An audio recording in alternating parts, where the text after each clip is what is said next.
So, good morning, welcome back. In last lecture, we completed the theory portion of magnetic effect of electric current. So, from today's lecture, we'll solve some questions and MCQs based on the topic that are covered till now. So, first question on your screen is, a circular loop of radius r equals to 20 centimeter is placed in uniform magnetic field where B equals to 2 Tesla and this field is in xy plane. Loop carries a current of 1 ampere. So what is asked? Find torque acting on the loop. So हमें क्या दिया है? एक circular current carrying loop है. This green loop is current carrying loop. It carries a current of 1 ampere. इसके अंदर 1 ampere का current है एंड साथ में ही मैग्नेटिक फील्ड कौन से प्लेन में है? एक्स वाई प्लेन में, जिसकी वैल्यू है 2 टेस्ला. 2 टेस्ला इतनी मैग्नेटिक फील्ड की वैल्यू है. हमें टॉर्क पूछा है. टॉर्क कितना लगेगा? रेडियस भी हमें गिवन है. आर इक्वल्स टू कितनी दी है? 20 सेंटीमीटर. ठीक है, तो सिंपल टॉर्क के लिए फॉर्मूला याद करते हैं एंड क्वेश्चन सॉल्व कर लेते हैं. आज मैक्सिमम जो टॉर्क के स्टूडेंट्स के डाउट आ रहे थे मेरे पास, सारे डाउट आज का इस लेक्चर होने के बाद सॉल्व हो जाएंगे. लास्ट मैंने टॉर्क जब पढ़ाया था, एक मैंने कंसेप्ट बताया था कि परपेंडिकुलर तो एंगल जो आ रहा था वो टॉर्क मैक्सिमम था. वो सारे आज कवर कर लेंगे हम. ठीक है, अच्छे से पढ़िएगा इस लेक्चर को. तो solution is torque equals to m cross b, that is magnetic moment into field, और mb साइन थीटा. ठीक है, m को ही क्या लिख सकते हैं हम? Current into area into b into sine theta, ऐसे लिख सकते हैं ना. अब यहाँ पे ये जो थीटा है इसकी वैल्यू कितनी होगी? सोचो जरा. ये जो थीटा है इसकी वैल्यू कितनी होगी? यहाँ पे जो हमें दिया है ये 45. अगर मैं यहाँ पे साइन 45 लिख दूं, साइन 45 लिख दूं, तो this is the wrong method. यहाँ पे कुछ स्टूडेंट गलती कर सकते हैं. दैट्स वाई इस क्वेश्चन को मैंने लिया है पहले ही क्वेश्चन में कि कुछ स्टूडेंट 45 एंगल लिख देंगे, पूरा आगे सॉल्व कर लेंगे एंड आंसर आपका गलत निकल के आएगा. ऐसे क्यों? बिकॉज ये जो थीटा है, अच्छे से लिख लेना, इसे नोट बना के लिख लेना. This theta is angle between m and b. Magnetic moment and magnetic field, इनके बीच का एंगल है ये थीटा. ठीक है, तो ये जो थीटा है, क्या ये मैग्नेटिक मोमेंट एंड फील्ड के बीच का एंगल था 45? नहीं, क्योंकि मैग्नेटिक मोमेंट की जो डायरेक्शन है वो कैसे होती है, किस तरफ होती है? याद करो, मैंने पढ़ाया था डिटेल में. This magnetic moment is in the direction of area vector. Area vector के डायरेक्शन. एंड एरिया वेक्टर किस तरफ होता है? Area vector is perpendicular to plane. समझ आ रहा है आपको कि पहले area vector perpendicular to plane, उससे एरिया की डायरेक्शन, एरिया की तरफ ही m, and m and b के बीच में एंगल थीटा होता है. तो ये 45 देख लिया, लिख दिया गलत. अब चलो जरा ये पूरी प्रोसेस फॉलो करके देखते हैं क्या होगा. पहले तो एरिया वेक्टर कर्ल करूंगा मैं इस लूप को परपेंडिकुलर, दैट इज इनवर्ड आ रहा है एरिया वेक्टर. तो मैं एरिया वेक्टर क्रॉस ऐसे लिखता हूँ एंड ये जो एरिया वेक्टर होगा उसी तरफ m भी होगा. मीन्स m है इनवर्ड, फील्ड है ऐसी. तो अब 90 का एंगल दिख रहा है मुझे. देखो ये m vector inward, field X Y plane में. देखो field is in X Y plane and m vector किस तरफ है? z डायरेक्शन में. तो that means this is perpendicular to X Y. Therefore theta equals to 90 degree. यही important था, बाकी आगे तो बहुत ही सिंपल, वैल्यूज पुट करके आंसर निकाल सकते हो. समझ में आया पहला क्वेश्चन? चलो फिर वैल्यूज पुट करते हैं, आंसर निकालते हैं. करंट कितना दिया है? 1 एम्पियर, तो 1 लिख लिया मैंने. Area of circle pi R square. Magnetic field 2 tesla है तो 2 ही लिख देता हूँ, इनटू साइन 90. साइन 90 की वैल्यू कितनी होती है? 1.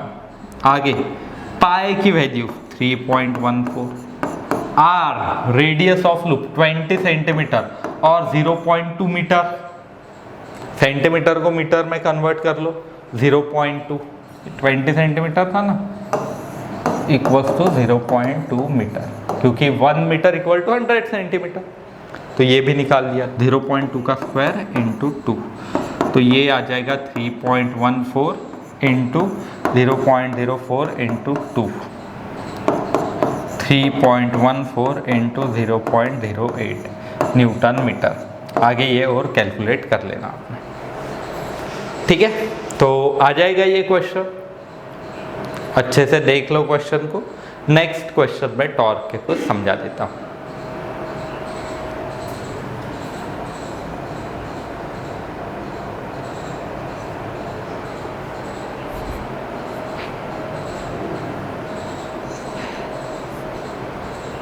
ठीक है, हो गया। चलो second question on your screen is magnetic field of 3000 gauss, magnetic field दी है 3000 गॉस की, is established along positive Z direction, ये जेड डायरेक्शन की तरफ दी है हमें। Rectangular loop of side 10 centimetre by 5 centimetre, एक रेक्टेंगुलर लूप दिया है जिसकी साइड है 10 by 5, carries a current of 12 ampere, 12 ampere का करंट दिया है। What is the torque in each cases, मैंने ऐसे बहुत सारी अलग अलग केसेस दी है, इसमें टॉर्क पूछा गया है। ये है 5, कितना दिया है हमें, 5/10, ठीक है। चलो फिर देखते हैं कैसे होगा। तो इसमें पूरे कंसेप्ट क्लियर होंगे, अच्छे से सुनना आपने एक एक पॉइंट।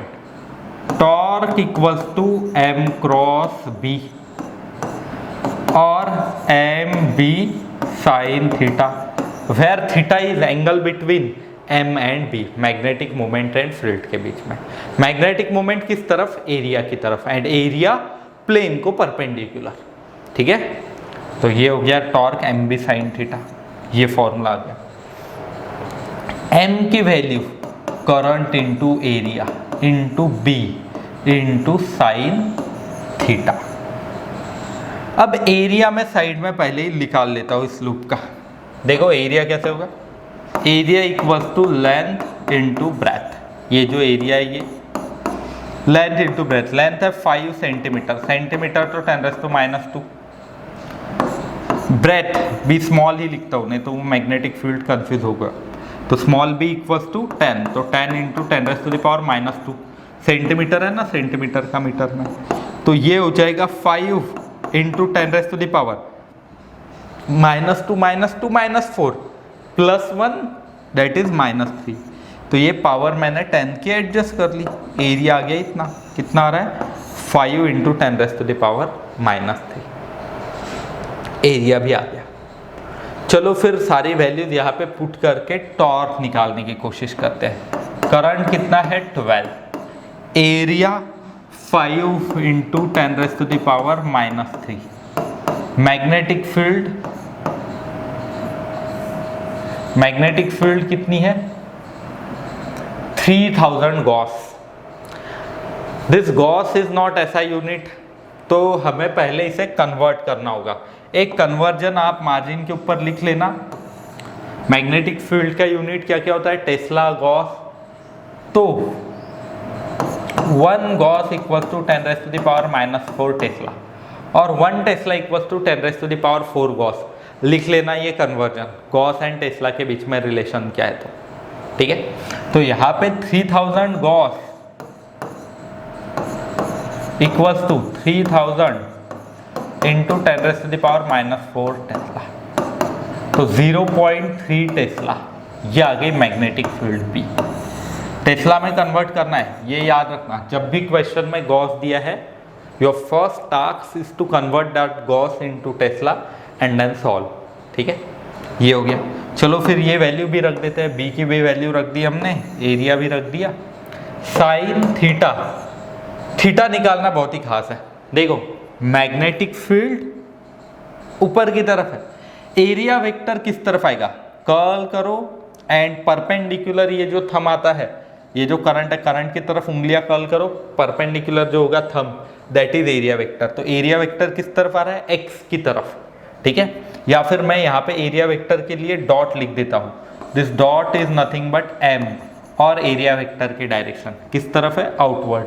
बी कैसा है, ऊपर, तो ऊपर एंड आउटवर्ड। इसमें एंगल देखो कितना दिख रहा है आपको, ये आउटवर्ड था ना, ये ऊपर है, एंगल देखो जरा 90 का एंगल है, ठीक है। तो ये होगा साइन 90, साइन 90 की वैल्यू 1, ठीक है। और एक बाकी रह गया था बी, रुको पहले बी लिख लेता हूँ, 0.3 इंटू साइन 90, ये हो जाएगा 60 इंटू 10⁻³ इंटू 0.3, तो ये हो जाएगा 18 इंटू 10⁻³ और 1.8 इंटू 10⁻²। टॉर्क का यूनिट होता है न्यूटन मीटर। ये आ गया answer, this is the final answer, required answer ये। तो कैसे निकाला, m क्रॉस b, m को करंट इंटू एरिया लिखा, एरिया के लिए लेंथ इंटू ब्रेड, b पहले कन्वर्ट कर लिया, सॉल्व कर लिया। थीटा की वैल्यू कितनी आई थी, 90। ये थीटा निकालना बहुत इंपॉर्टेंट। साथ में अगर इस टॉर्क की आपको डायरेक्शन निकालना है तो वो और भी खास क्वेश्चन बन जाता है। टॉर्क की डायरेक्शन कैसे निकालते हैं, देखो m क्रॉस b, तो a क्रॉस b की जो डायरेक्शन मैंने आपको पढ़ाई थी वो डायरेक्शन यूज करना। m किस तरफ है, देखो आउटवर्ड, तो उंगलियां आउटवर्ड ले लो, ठीक है। कर्ल करो b की तरफ, थंब किस तरफ आ रहा है, ये ऐसा इस तरफ आ रहा है, तो टॉर्क जो होगा, ये जो टॉर्क है ये इस तरफ आएगा, means in negative y direction.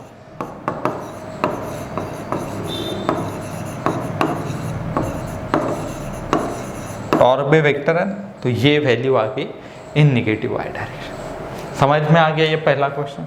तो ऐसे मैंने ये कैलकुलेट कर दिया, ठीक है। देख लो इसे, मैं सेकंड क्वेश्चन सॉल्व कर देता हूं फिर।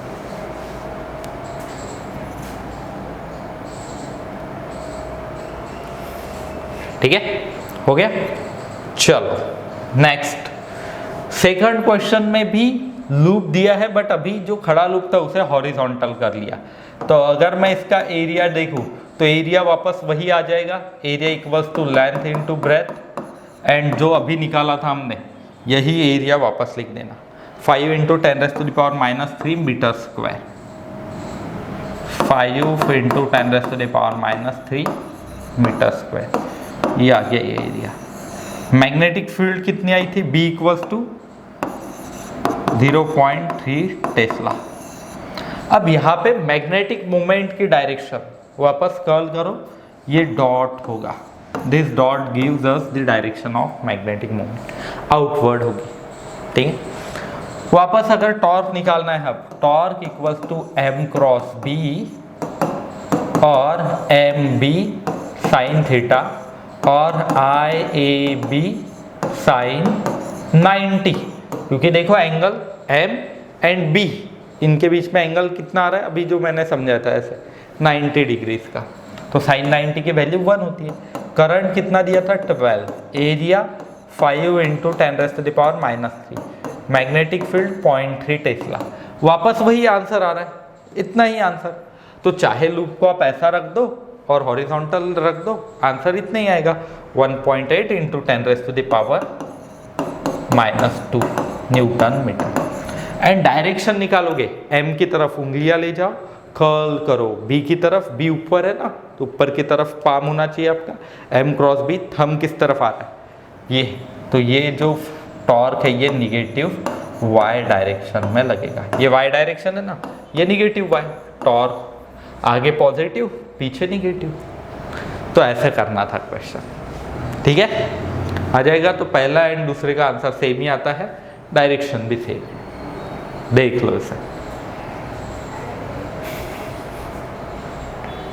ठीक है। चलो नेक्स्ट क्वेश्चन करते हैं सॉल्व। ये है नेक्स्ट क्वेश्चन। इसमें अब जो लूप दिया है हमें 5/10 का, देखो पहली जो दो केसेस थी, ये इसके पहले वाली एंड ये वाली, इन दोनों केसेस में YZ प्लेन में रखा था, ठीक है, इसमें YZ प्लेन में रखा है। सेकंड केस में भी YZ प्लेन में रखा है लूप को। नेक्स्ट केस जो है इसमें कौन सी प्लेन में रखा है, ZX प्लेन में। ZX प्लेन में ये लूप है। तो अब देखो इसका एरिया ये होगा, area equal to length into breadth, वापस वही 5 इंटू 10⁻⁻² इंटू 10 इंटू 10⁻⁻²। एरिया वापस वही आ रहा है, कितना, 5 इंटू 10⁻⁻3, यही रहेगा area metre square. And magnetic field 0.3 tesla. अब खास बात आती है कहाँ पे, torque equals to m cross b के अंदर टॉर्क इक्वल्स टू कितना होता है, mb sine theta IAB sine 90।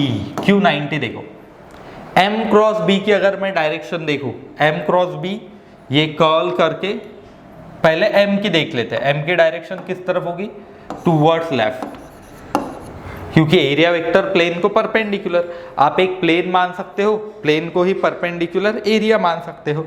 For example just like this, देखो ये अगर प्लेन है, ऐसा मैंने रखा है प्लेन, तो प्लेन को परपेंडिकुलर किस तरफ होगा, इस तरफ। ये जो प्लेन है ना, इसको परपेंडिकुलर इस तरफ। पहले जैसा ऐसे रखा था प्लेन, तो परपेंडिकुलर ये आता है। ऐसे रखा है तो प्लेन को परपेंडिकुलर ये आएगा। तो मैग्नेटिक मोमेंट इस तरफ है, मैग्नेटिक फील्ड ऊपर की तरफ है, दोनों में एंगल है 90। ये तो current into area into B वापस वही वैल्यू है। आंसर तो फाइनल उतना ही आने वाला है, कितना, 1.8 इंटू 10⁻⁻² न्यूटन मीटर, क्योंकि करंट एरिया भी तीनों सेम ही है ना। बट अब डायरेक्शन चेंज होगी, m क्रॉस b, तो m की तरफ उंगलियां ले जाओ, जो इस तरफ है 3D में सोचो, कर्ल करो b की तरफ, थंब किस तरफ आ रहा है, inward, that is negative x direction. ये जो है ये किस तरफ है, निगेटिव x डायरेक्शन, ठीक है, m, ठीक है, m cross b negative x की तरफ। चलो अब आगे बढ़ते हैं, ये क्वेश्चन करते हैं। अब देखो पहली बार मैंने कौन से प्लेन में रखा था, XZ, फिर ZX में रखा, अब XY प्लेन में है। अब इस प्लेन का अगर एरिया निकाले तो एरिया वापस वही होगा, बट मैग्नेटिक मोमेंट जो होगी वो m ऐसे होगी ऊपर, ठीक है, करो कर्ल, मैग्नेटिक मोमेंट ऊपर होगी। अब मैग्नेटिक मोमेंट एंड b के बीच में जो एंगल है, थीटा की वैल्यू कितनी आ गई, 0। तो टॉर्क कितना होगा, torque equals to mb sine 0, sine 0 की वैल्यू 0 होती है, तो टॉर्क 0 लगेगा इस केस में।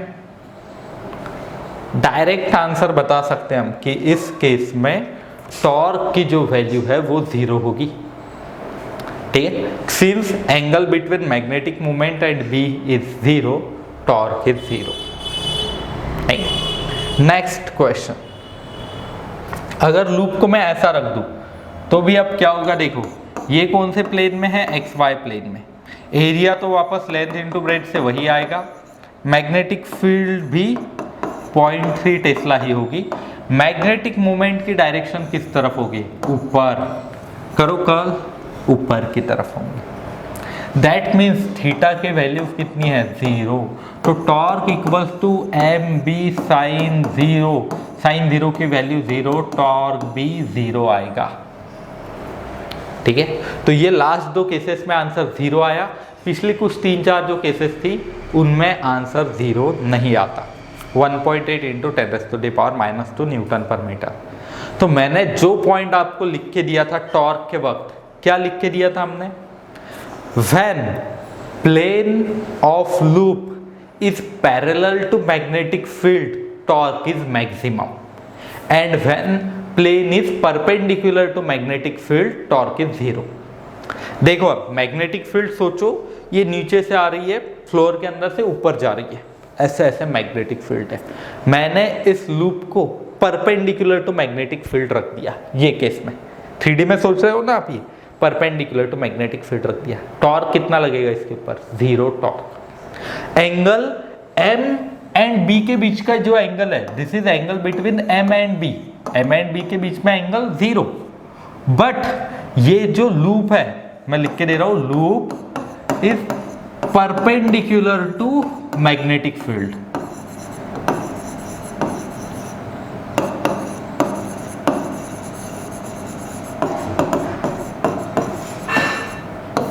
ठीक है, एंड टॉर्क की वैल्यू 0। तो मैंने क्या कहा, लूप मैग्नेटिक फील्ड को परपेंडिकुलर है, तो angle between loop and magnetic field is 90 degree. ये जो लूप है, प्लेन ऑफ लूप, ये प्लेन है, उसके एंड मैग्नेटिक फील्ड के बीच में angle 90। But magnetic field and magnetic moment, इनके बीच का एंगल 0 है। तो कुछ बच्चों को लगा था कि सर ने यहाँ पे परपेंडिकुलर लिखा ना, एंगल 0 क्यों लिखा है, एंगल तो 90 लिखना चाहिए था।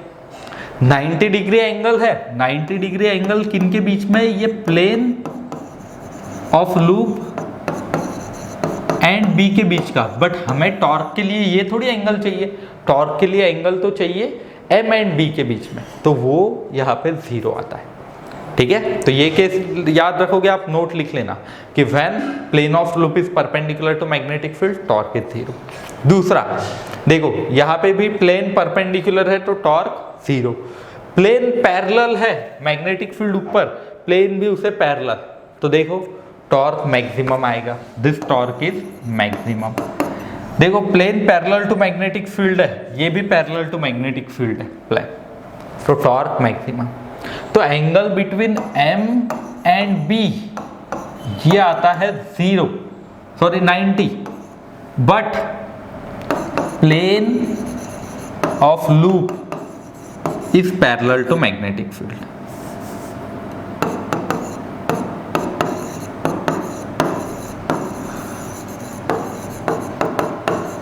रखोगे ये नोट याद? तो ऐसे थे कुछ क्वेश्चन। होप कि ये सब करने के बाद आपके जो टॉर्क के डाउट है वो सारे क्लियर हो जाएंगे। बहुत सारे स्टूडेंट के आ रहे थे, ठीक है, इन्हें देख लो अच्छे से। पहले तो मैं इसकी PDF भी जनरेट करके आपको भेज दूंगा। नेक्स्ट क्वेश्चन ये है आपके स्क्रीन के ऊपर, चलो करो सॉल्व। जो मैंने लास्ट टॉपिक पढ़ाया था आपको, मूविंग कॉइल गैल्वेनोमीटर, उसके ऊपर ही बेस्ड है ये। क्या क्या दिया है देखो, पढ़ो। A moving coil galvanometer has area of 5 × 10⁻⁻² metre square. तो एरिया लिख लेता हूं मैं 5 × 10⁻² मीटर स्क्वायर। ठीक है, एरिया होने के बाद मैग्नेटिक फील्ड डी है, मैग्नेटिक फील्ड SI यूनिट्स में ही है तो कन्वर्ट करने की ज़रूरत नहीं, 2 × 10⁻² वेबर पर मीटर स्क्वायर और टेस्ला, कोई प्रॉब्लम नहीं। टॉर्शनल कांस्टेंट दिया है K, और जिसे थीटा लिखते थे हम, और मैंने C भी बताया था आपको, K की वैल्यू कितनी दी है 4 × 10⁻⁹ न्यूटन मीटर पर डिग्री। हमें करंट सेंसिटिविटी पर माइक्रो एम्पियर निकालना है, डिग्री पर माइक्रो एम्पियर। ठीक है, तो याद करो करंट सेंसिटिविटी के लिए फॉर्मूला क्या था। करंट सेंसिटिविटी इक्वल्स टू, हमने लिख के दिया था, याद करो, प्रूफ करके दिया था ना, करंट सेंसिटिविटी वोल्टेज सेंसिटिविटी। तो बहुत ही सिंपल क्वेश्चन नहीं है, current sensitivity equals to NVA/K। इसमें N क्या है, टोटल नंबर ऑफ टर्न्स। एक ही कॉइल दी है तो नंबर ऑफ टर्न्स 1 लिख लेता हूँ, 100 टर्न्स होंगे तो 100 लिखना है N की जगह।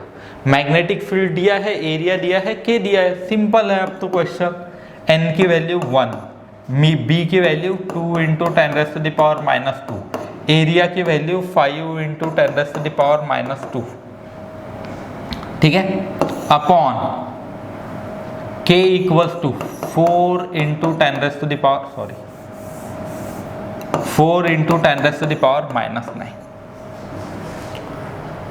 ठीक है। तो ये कितना होगा, 5 × 2 = 10 अपॉन 4 × 10⁻, ये कितना हो जाएगा -9 + 4, तो ये हो जाएगा 2.5। 4 × 2 = 8, 4 × 5 = 20, तो 2.5 अपॉन 10⁻⁻5। बट हमें ये जो आंसर आ रहा है, इट इज डिग्री पर एम्पियर, बट हमें पर माइक्रो एम्पियर चाहिए, तो इसे मैं और एडजस्ट करता हूँ थोड़ा सा। देखो एडजस्टमेंट कैसे होगा, 0.25 सॉरी ये होगा 0.25 अपॉन 10⁻⁻6 डिग्रीज पर एम्पियर। तो मैंने 10⁻⁻1 से न्यूमरेटर डिनोमिनेटर को मल्टीप्लाई किया, एडजस्टमेंट ऐसी होगी। अब 10⁻⁻6 ampere equals to micro ampere, तो 0.25 डिग्रीज पर माइक्रो एम्पियर, ये आ गया आंसर। ऐसे सॉल्व करना था, ठीक है। फिर तो ऐसे आज के लेक्चर में मैंने कुछ क्वेश्चन सॉल्व करके दिए, जो ज़्यादातर स्टूडेंट के डाउट थे वो मैंने पहले ले लिए, एंड एक गैल्वानोमीटर के ऊपर भी क्वेश्चन सॉल्व करके आपको दे दिया, ठीक है। नेक्स्ट लेक्चर में हम और कुछ क्वेश्चंस एमसीक्यूज इन चैप्टर के ऊपर पढ़ेंगे।